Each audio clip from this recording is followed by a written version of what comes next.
I love you. আবারও বলছি, I love you. আমি তোমাকে ভালোবাসি। এই কথাটা খুব মারাত্মক বর্তমান সময়ে। কারণ আই লাভ চিকেন, তখন কি হয়, আমরা চিকেনকে যত বেশি খাওয়া সম্ভব খাই। আই লাভ বিফ, যত বেশি সম্ভব আমরা বিফকে খাই। সেরকমই আমরা যাদের ভালোবাসি, ভালোবাসার স্বার্থে তাদেরকে খেতে পারি।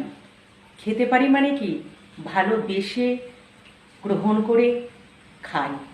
তো ভালোবাসার ক্ষেত্রে কি হয় বলুন তো, তার স্বার্থ এবং চাহিদায় এটা বলে। তার মানে এটা কখনোই নয় যে ভালোবাসার যে অর্থ সেটাকে মান্যতা দেওয়া। তার মানে আপনাকে সে গিলে খাবে এটা বলছি না, কিন্তু আপনি তার স্বার্থের আর চাহিদায় বলি হবেন।